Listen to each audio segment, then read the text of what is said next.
जय हिंद दोस्तों, देखते हैं हम लोग आज एक नया टॉपिक को, विद्युत धारा यानी इलेक्ट्रिक करंट। तो सबसे पहले ये समझना चाहिए कि धारा किसे कहते हैं। किसी भी चीज का अचानक फ्लो हो जाना धारा कहलाता है। यदि पानी फेंक दिए तो जल धारा, दूध फेंक दिए तो दूध की धारा। आप सुनते होंगे धारा प्रवाह, अंग्रेजी खटाखट अंग्रेजी बोलने लगे तो अंग्रेजी की धारा हो गई।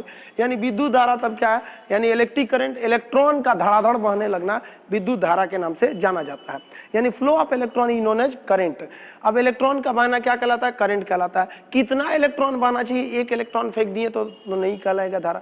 धारा के लिए बहुत सारा होना चाहिए, तो कितना होना चाहिए इसके बारे में हम लोग समझते हैं। देखिए, धारा को हम लोग नापते हैं एम्पियर में। धारा यानी एम्पियर में करंट को नापते हैं। एक एम्पियर जो होता है वो कितना होता है, 625 पे 0 ऐसे लिख दीजिएगा और इस पे 15 तो 0 ऐसे लगा दीजिएगा। एक एम्पियर धारा जो होती है, इतना इलेक्ट्रॉन पर सेकेंड हमारे शरीर में प्रवेश कर जाता है। यानी एक एम्पियर का अगर किसी को करंट लग रहा है तो इतना, अब इसको गिन लीजिए आप कितना होता है। ये इसकी हम शॉर्ट में वैल्यू लिख देते हैं, 25 × 10⁻18 इलेक्ट्रॉन पर सेकेंड। इतना खतरनाक होता है एक एम्पियर की धारा। इसलिए जब कभी हम लोग को एक एम्पियर का करंट लगता है तो पूरा ऐसे हाथ कांप जाता है, क्योंकि एक सेकंड में इतने इलेक्ट्रॉन हमारे शरीर के अंदर प्रवेश कर गए। सब एक एम्पियर में तो इतना तगड़ा पावर हो गया। उसी हिसाब से 5 एम्पियर, 6 एम्पियर, 7 एम्पियर, यानी एम्पियर जितना बढ़ाएंगे ना तो उसमें इलेक्ट्रॉनों का नंबर बढ़ेगा और वो करंट बहुत पावरफुल होगी। लेकिन बात यहाँ ये आती है कि इलेक्ट्रॉन आगे क्यों बढ़ता है। इलेक्ट्रॉन आगे बढ़ता है इसलिए, इसका मतलब इलेक्ट्रॉन को पीछे से कोई ढकेलता है।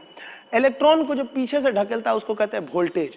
अगर 12 वोल्ट रहेगा तो धीरे धीरे जाएगा, और 220 वोल्ट रहेगा तो मारेगा एकदम भयानक। इसलिए बोलते हैं ना, लगे 440 वोल्ट छूने से तेरे, यानी एकदम जबरदस्त झटका लगता है छूने से। अब किसको छूने से आप समझिए अपने से। तो 440 वोल्ट का मतलब क्या होगा, करंट को आगे ढकेलने वाले को कहते हैं वोल्टेज, और करंट को रोकने वाले को बोलते हैं रेसिस्टेंट यानी प्रतिरोध। तो जो करंट को धकियाएगा वो हो गया वोल्टेज, और जो रोकेगा वो हो गया प्रतिरोध। और इस बीच में पिसाएगा बेचारा इलेक्ट्रॉन। इलेक्ट्रॉन कहेगा किधर ढकेल रहा है भाई, वोल्टेज आगे ढकेलेगा और ये धारा प्रतिरोध पीछे ढकेलेगी। जब भी दो लोगों में झगड़ा होगा फायदा तीसरे को ही होता है। 2 चक्की पिसती है, बीच में बेचारा गेहूं बर्बाद हो जाता है। तो जब भी 2 लोग में फायदा होगा तो तीसरा उसमें मजा ले लेता है। तो समझते हैं यहाँ तो झगड़ा हो गया 2 लोगों में, एक इधर से आ रहा है वोल्टेज और एक इधर से रोक रहा है उसको प्रतिरोध, अब बीच में पिस गया इलेक्ट्रॉन। अब समझते हैं इसमें क्या होगा। अब देखते होंगे गांव में 2-3 आदमी झगड़ा करते होंगे तो कई अलग अलग स्टाइल से झगड़ा करते हो। कोई फाइट से मारता होगा, कोई ईंटा चलाने लगता होगा, कोई बाल नोचने लगता होगा, कोई गाली देने लगता होगा। यानी सबके झगड़ा करने का तरीका अलग अलग है। उसी तरह से वोल्टेज जब इलेक्ट्रॉन को ढकेलता है तो उधर से प्रतिरोध रोकता है, जिस वजह से झगड़ा हो जाता है। अब सबका झगड़ा करने का स्टाइल अलग अलग है। अब जैसे टंगस्टन को ही ले लेते हैं। जो टंगस्टन होता है, टंगस्टन ये कैसे झगड़ा करता है, जब इसके ऊपर से करंट गुजारा जाता है तो एकदम गुस्सा से लाल हो जाता है, एकदम टंगस्टन लाल एकदम चमकने लगता है। तो आदमी कहता है बहुत अच्छा, तुमको इसका मतलब जैसे करंट देंगे तुमको गुस्सा आएगा, तुम लाल हो जाएगा। तुम्हारा एक काम करते हैं, बिजली के बल्ब में डाल देते हैं। इसलिए बिजली के विद्युत बल्ब में जो फिलामेंट होता है वो टंगस्टन का होता है। अब बात आती है नाइक्रोम की। दूसरा देखते हैं नाइक्रोम। नाइक्रोम क्या होता है, नाइक्रोम का तार ये एक अलग टाइप का इसका गुस्सा है। अगर नाइक्रोम के तार पर करंट को भेजिएगा तो नाइक्रोम का तार गुस्सा से एकदम लाल हो जाएगा, हीट देने लगता है, एकदम आग बबूला हो जाएगा। इसलिए जब कभी भी गर्मी की जरूरत होती है तो हम लोग नाइक्रोम का यूज कर देते हैं। जैसे हीटर में, प्रेस में, तो बाबू झगड़ा कर, वोल्टेज से झगड़ा कर कि फायदा दूसरे को होगा। थोड़ा वोल्टेज कम रहेगा तो बल्ब वही से जलता है, झगड़े नहीं हो रहा है तो मजा किसको आएगा। तो ये हो गया नाइक्रोम का तार हो गया। अब जैसे आप ले लेते हैं कॉपर का तार, कॉपर यानी Cu, कॉपर का तार ले लेते हैं। कॉपर की खासियत क्या होती है, अगर इस पे से करंट ले जाइएगा तो इसमें भी प्रतिरोध है, ये भी झगड़ा करेगा विभव से, वोल्टेज से, कि नहीं जाने देंगे, वोल्टेज कहता है जाएंगे।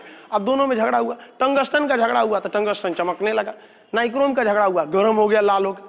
इसका झगड़ा होगा तो लगेगा नाचने, ऐसे गोल गोल नाचने एकदम गुस्सा से। इसलिए आदमी इसको पंखा में लगा देता, ले कॉइल नाचो हमको फायदा होगा।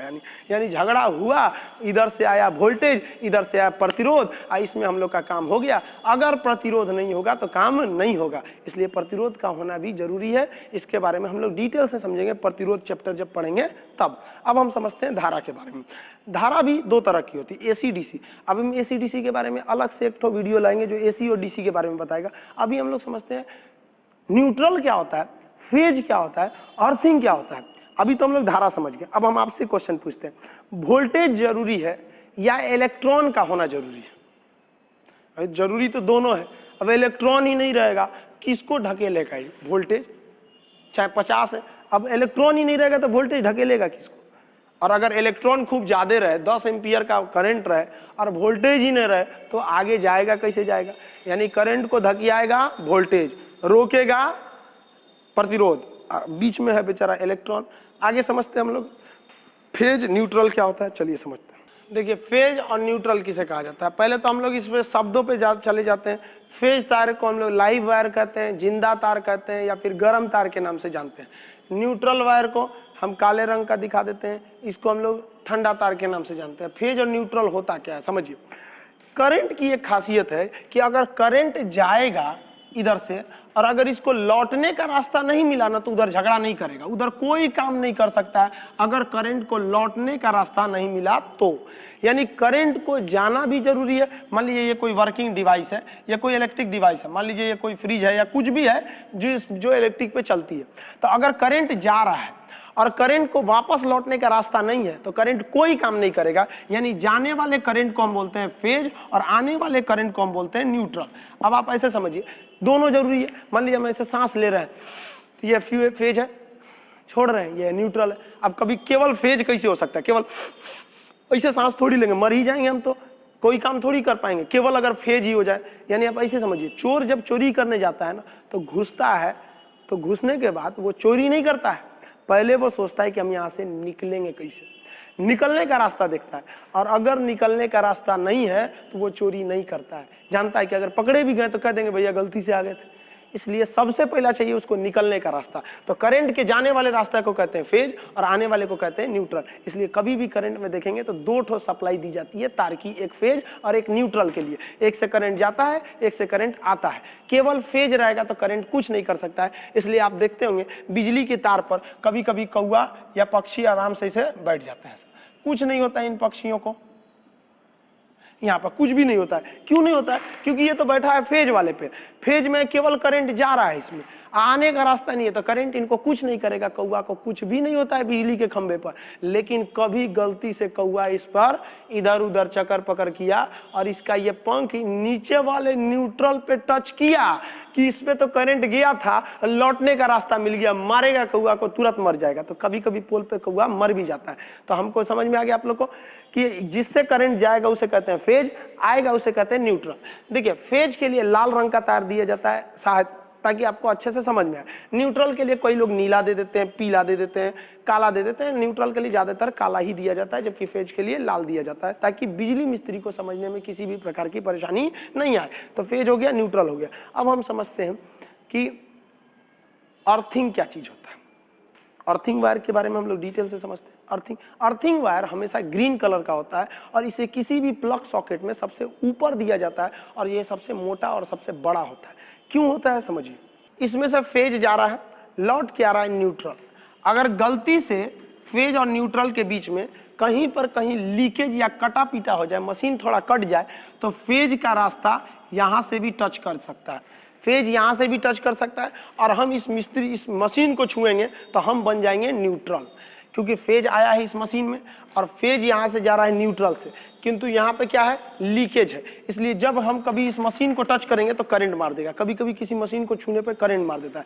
बिजली मिस्त्री आता है, वो करंट को ऐसे, तार को ऐसे छू लेता है, पकड़ लेता है, कहता है कि हमको मत टच करना, क्योंकि वो जानता है कि जिस तार को वो छू रहा है वो क्या है, फेज है, और फेज इसके बॉडी में, वो चप्पल उतार के चप्पल पर खड़ा हो जाता है, जानता है कि न्यूट्रल तो रास्ता है ही नहीं इसको लौटने का, तो हमको करंट कैसे मारेगा। लेकिन अगर आप उसको टच कर जाते हैं तो वो होता फेज और आप बन जाएंगे न्यूट्रल। अब आपको भी मारेगा, उसको भी मारेगा। सेम कंडीशन यहाँ पे भी होता है। क्या होता है कि मान लीजिए यहाँ से फेज गया और ये रास्ते से लौट रहा था, यानी ये न्यूट्रल था, लेकिन यहाँ कहीं लीकेज के कारण ये बॉडी से टच हो गया, ये मशीन यानी फ्रिज है।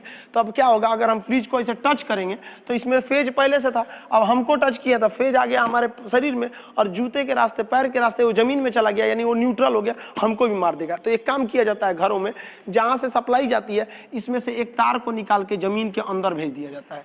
जमीन के अंदर भेजने से क्या होता है कि यहाँ से आया फेज और जाना था न्यूट्रल का, जो एक्स्ट्रा करंट बाहर आया वो इस अर्थिंग वायर के थ्रू चला गया जमीन के अंदर। अब हम इसमें छुएंगे तो कहीं पे फेज बचा ही नहीं, जो फेज लौट रहा था न्यूट्रल वायर से लौटा, जो एक्स्ट्रा फेज था वो अर्थिंग वायर से लौट गया। इसका मतलब अर्थिंग का केवल और केवल एक ही काम है कि लीकेज के समय व्यक्ति को करंट लगने से बचा ले। अब लीकेज के समय बचाएगा। अब मान लीजिए कहीं हम प्लग लगाए हुए हैं, ये प्लग है सर, अब इसी में मान लीजिए अर्थिंग आ रहा है, इसी में फेज आया हुआ है, एक लाइन से आता है, एक स्विच के एक छेद में रहता है फेज, एक में रहता है न्यूट्रल। फेज लिख देते हैं, ये लिख देते हैं, न्यूट्रल लिख देते हैं। चलिए अब ये सॉकेट है, ये वाला एक है फेज, एक है न्यूट्रल। अब हम इसमें ऐसा खोसेंगे, मान लिया कि फेज वाला तार कहीं घिस के और इसमें बॉडी में हल्का सा टच हो गया था। अब क्या होगा, अगर हम इसको ऐसे टच करेंगे तो हमारे बॉडी में भी चला आएगा फेज और लौट के मारने का रास्ता हो जाएगा, क्योंकि जमीन से हम टच में रहते हैं। तो बचाएंगे कैसे, तो इसके लिए हम लगाते हैं न्यूट्रल का वायर। न्यूट्रल वायर क्या करता है, न्यूट्रल वायर किसी भी में सबसे ऊपर की ओर होता है। न्यूट्रल वायर, ये वायर है आपका न्यूट्रल वायर, ये ऊपर वाला बड़ा होता है, साइज में सबसे बड़ा होता है और लंबाई में भी सबसे ज्यादा लंबा होता है, मोटा भी होता है। क्यों, क्योंकि ये अर्थिंग वायर है, ये ऊपर से जुड़ा रहता है अर्थिंग से। अब अर्थिंग क्या करता है, देखिए ध्यान से, जब भी वायरिंग की जाती है तो एक फेज दिया जाता है, एक न्यूट्रल दिया जाता है और एक तार अर्थिंग दे दिया जाता है। जब कभी हम प्लग खोसते हैं तो पहले हमको अर्थिंग वाला खोसा जाता है। जितना फालतू फेज यहाँ बिखरा हुआ था वो अर्थिंग के रास्ते जमीन में चला गया, जो जरूरी फेज था वो सॉकेट में गया और जो लौटने के लिए रास्ता था वो न्यूट्रल में जाकर लौट गया। इसलिए कभी भी करंट हमको नहीं मारता है। तो ये हो गया फेज और न्यूट्रल, आने वाला फेज, जाने वाला न्यूट्रल। अब इसके बारे में हम लोग डिटेल से, कैपेसिटर क्या होता है, संधारित्र ट्रांसफार्मर, ऊंचाई ट्रांसफार्मर, एम्पलीफायर ट्रांसफार्मर और एम्पलीफायर में अंतर क्या होता है, डीसी में काम करता है कि एसी में काम करता है, डीसी जनरेटर, एसी जनरेटर, इसके बारे में हम लोग नेक्स्ट वीडियो में समझेंगे। तब तक के लिए जय हिंद।